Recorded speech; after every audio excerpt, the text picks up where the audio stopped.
In this video, we'll show you what goes into controlling invasive coqui frogs on Maui from start to finish on any given day. Let's get some citric loaded up with the SkyTrack.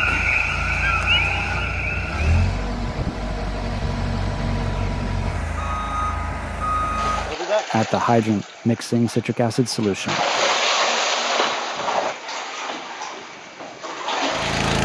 Transferring from a reservoir into a trailer. Good. Check out the rainbow. Transferring citric from a trailer into a reservoir.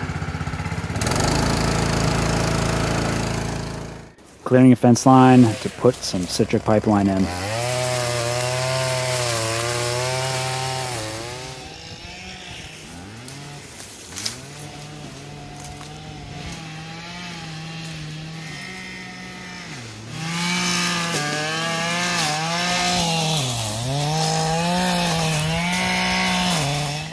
Coqui frog habitat reduction.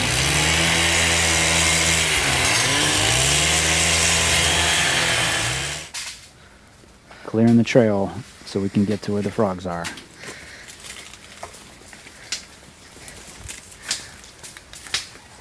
And then we can bring in the pipe.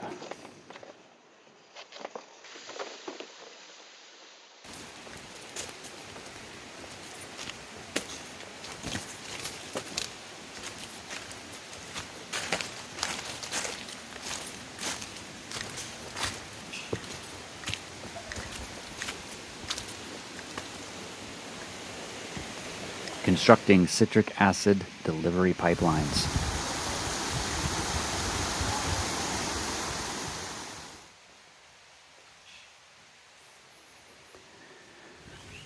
Sometimes the coqui are out during the day.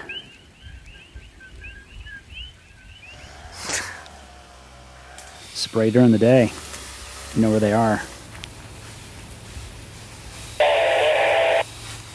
Sorry, what was that? And the coqui start to wake up. Nighttime surveys to plan the spray operations.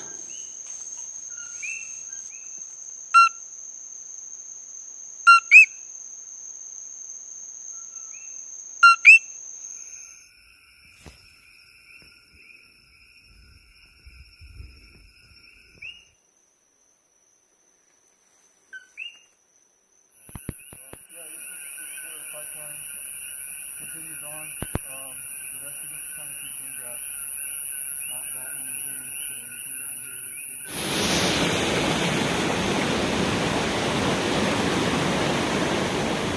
There you go. Some frog eggs about ready to hatch into little froglets. So crazy.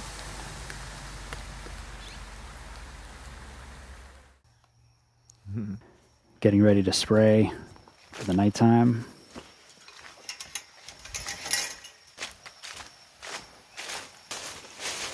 Hey y'all. How's it going? Hey, and I'll take half pressure, please.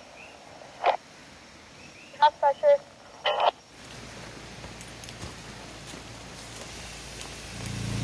You've got 300 gallons left. Copy that. Thank you.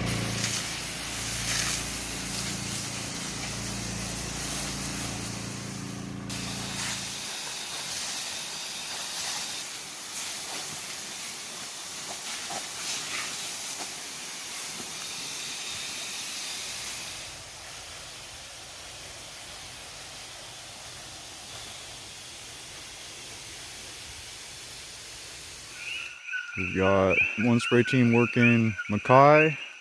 We've got one spray team working Malka. So this is beyond where we were able to pull hose today.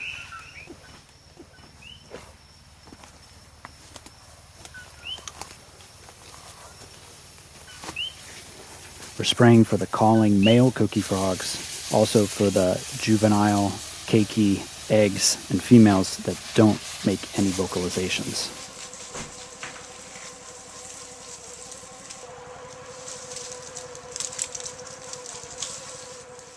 Wrapping up fire hose for the evening.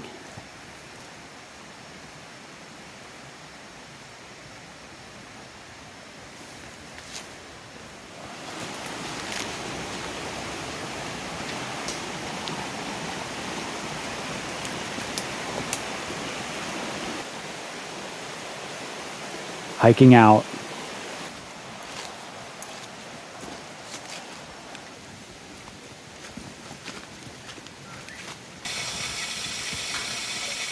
Maintaining our specialized equipment with freshwater rinse downs.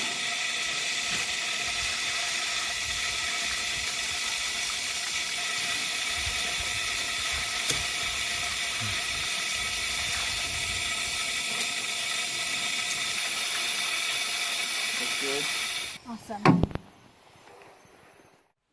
Cool. Thanks, Serena. Thanks, Beth.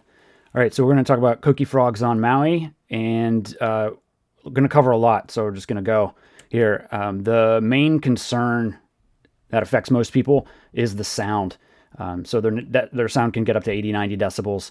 It's just really loud when it's up against your ear. And if it's up against your window, it's going to make it difficult to sleep. So that is one of the main concerns. Also is going to be economic impacts. We're walking around in a high-end resort in this photo here, and this was about in 2005. So it can affect people in the residential areas. It can affect tourism, the reproductive biology of coqui frogs. So they do not have a tadpole stage. They hatch as tiny little froglets. The females lay the eggs, the male guards them, and they repeat this cycle pretty rapidly, every couple weeks, 2.5 weeks or so in lab conditions in Hawaii. And this is much greater than in their native range in Puerto Rico. So potential coqui distribution. So this picture here, the orange polygon here, this is an approximation, not the actual data output from the paper referenced. And basically it's saying that about half of the island, on Big Island, but also on Maui, up to about 6,500 feet are suitable habitats for coqui frogs. So that is a large area. So what does that actually mean? So if we zoom into this this area of the island here, this is going to be all native forest. It's going to look like this. High rainfall, some of the most rainfall on the planet. And this is going to, if coqui frogs got here, this would be a great threat to biodiversity. So coqui frogs eat insects, and studies show that the nutrient cycling from coqui frogs eating insects, especially endemic insects up in the native forest, could change pH levels in the soil, which then makes the soil more conducive to invasive species coming in and taking over. Coqui frogs will also eat native species, shown in several studies. Other studies have shown that they don't really eat a whole lot of mosquitoes, and especially if you're hanging out in the gulches working to control these frogs, you will notice lots of mosquitoes. So they are predators of opportunity. So in this little thing here, it's kind of blurry, but you can see an insect jumping right in front of that frog, and then he takes his little hand there and scoops him right up. So whatever shows up right in front of their face, they're going to gobble up. And if you put them up into those native forests, into areas like this, that is going to have a great impact on that entire ecosystem and the cascading effects of that predation. All right, let's zoom back out. Let's take a look at Maui County here. 2005, when Coqui Cruise started, these green points around the island were populations at that time. They are all now eradicated. So 2005, we got Willie over here on the left side, Daryl Aquino here going to town on some cane grass, habitat reduction, Chris Candido, myself, and Adam Radford, Willie Midgley on the left side. This was the original Coqui crew. We just hung out in this gold Tacoma over here, the 5 of us riding around, going from one end of the island to the other, working on coqui frogs. When we started, we had citric acid in a bottle. That's what we used to begin with. This is a picture of Willie helping Daryl get a rubber glove on. In the beginning, he would actually duct tape that onto his rain gear, because we were figuring everything out in the beginning. We only had a 100-gallon tank that we had put in the back of this 2002 Tacoma, which wasn't nearly as old then as it is now. It's been quite a while. Lots of different ways to work on coqui frogs, work on controlling them. Starting in the upper left, going clockwise, hand capture, just grabbing that frog. If you have coqui in your residential areas, if you can do that, it's a great help. Mowing, habitat reduction, weed eating, say in a junkyard infested with frogs. Barrier, a physical barrier to help stop the frog's movement. We are working on a project with DLNR, CAP money, to have a pretty substantial barrier project ongoing. This is happening and will be very helpful. firefighting wildland techniques. So 1-inch fire hose down on the bottom left here. That's our bread and butter right now. Also, big ag sprinklers have been on the table, and we've used those, and helicopter as well. So what are we doing? We're using citric acid. Citric acid anhydrous. This is 99.98% citric acid, and this stuff is labeled organic for organic use in food products. It's kosher, halal certified, and the EPA classifies citric acid as a GRAS, or generally recognized as safe. So it breaks down quickly in the environment. Citric acid is a weak acid. So as far as having a tool that controls coqui frogs and has very little other secondary target impacts, we're really blessed to have that product and being able to use that. So the other tools, just to cover the big gun, the big ag sprinklers here, what does that kind of look like? I mean, this is 1,000, 2,000 gallons a minute kind of thing happening. This is a daytime demo, but just so you can see what's happening there. But it kind of makes it rain here. A lot of infrastructure involved. There's a lot of work involved just to have a 5-minute run with something like this. So this is a tool, and not a tool that you're going to use in all applications. Again, I'm moving quickly here because we're covering a lot. Helicopters. Why don't you just fly from the air? Why don't we just do that? Well, when we started, we wanted to learn from other organizations and from things that have already been done. Let's not reinvent the wheel. Big Island did helicopter operations around that time, the 2004, 2005 time. And what that looks like is about 100 gallons into one of these Bambi buckets or water hogs dipped in there. And that's going to mist some citric acid onto the area. They did this in a very substrate, lots of hiding places for the frogs. So it does work. The papers showed that if you do aerial applications and then have follow-ups, it does work. But again, this isn't the tool for all the time. On Maui, we did some helicopter operations in like the 2012 era, and we have interconnected 12% citric acid mixing, refilling reservoir systems to make this happen. I mean, this is mixing about 12,000 gallons of citric in a day, which took quite a long time and quite an operation all around. They would dip the bucket in there, and then they're going to go drop that off onto a target area. So daytime, also a variability is the pilot's technique, how they actually release that citric acid onto the target area. Also, daytime versus nighttime. The frogs are nocturnal, so they come out at night, so they're going to be hiding more during the day. Other considerations, helicopters are really noisy, especially if we're near residential areas. It's also really expensive as well. And, funding isn't always going to allow for that kind of thing. Some people ask, why don't you just get a C-130? So I did actually call the owner of this plane and talk to him. Really expensive just to get it here. I mean, it's $8,500 an hour, whether it's flying or sitting at the airport waiting to get refilled with 15,000 gallons of citric acid. The plane's made of aluminum. Citric acid doesn't work too well with aluminum. They're not friends. A bunch of challenges with that, aside from cost. Also, just not the right tool all the time, but it's been explored. As I said, our main control technique is going to be 12% to 16% citric acid solution sprayed out onto the frogs like it's a forest fire. So this map shows the haiku area on Maui and everything that we did from July through December of 2020. And we'll get some more detail of what all these images are, but just kind of showing you that area of operations and what the crew's doing. We have a bunch of different trucks and tanks, and we're going to mix that citric acid into the tank from a hydrant. And from there, it's going to get transferred into 300, 400 gallon trailers, 1,000 gallon trailers. We have 400s in the bed of trucks as well. Those are going to get taken to reservoirs.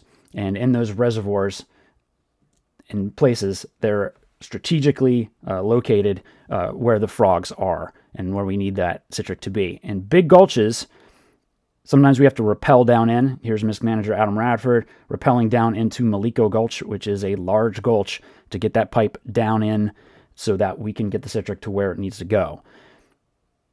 This area of the gulch, we had to raise the pipe up so that flash flooding doesn't take the infrastructure away. It's going to go through all kinds of different terrain throughout the different areas that we have frogs.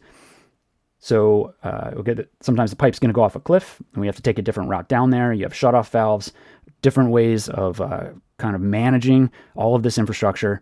And then there's also smaller setups. Smaller like cage tanks like this with transfer pumps. And we have a system set up with very consistent parts so that we can just plug and play, more or less, make it easy. Over there, citric delivery pipelines. So you can see it from this view here. We're about 100 miles above the ground, above sea level here in this image. And this pipeline is this pipeline right here that you can see. So that pipeline gets there from crew, assembling these lengths and then dragging it into these gulches and putting them in place. Again, we started in 2005 with these populations.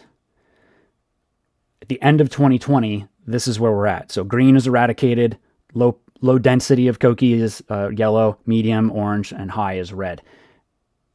So that's our current state, what we're looking at there. We have 20 eradicated populations around the island, 1 extreme, that's the Maliko population, 1 high, 2 medium, 5 low, and 2 that are maybe eradicated right now. One of the big takeaways from this map is that Coqui frogs have been on one island, one side of the island to the other. We've had single hand captures over on the east side of the island along Hana Highway as well. And so if we had not been doing what we've been doing for the last 15 years, there would be Coqui frogs to a certain degree kind of throughout the island. And that density would be increasing over time, just as it is on Big Island. That density is still increasing. If you hear that consistently throughout the night, what you can do is you can go to our website, especially on Maui. This is for Maui. Go to our website, mauiinvasive.org, and you can click on Coqui frogs here, and you can go to the report form and report our online system. It goes right in. It gets distributed throughout the team. All of our systems have grown over time, and we've continued to develop, and we're at another really big growth spurt here happening. And it's really fun seeing how we're able to develop our teams, work together to achieve more, and the support from the community. We could not do it without the support from the community, and that's through everyone sharing their mana'o, how they feel about this, but also actually going out and grabbing that frog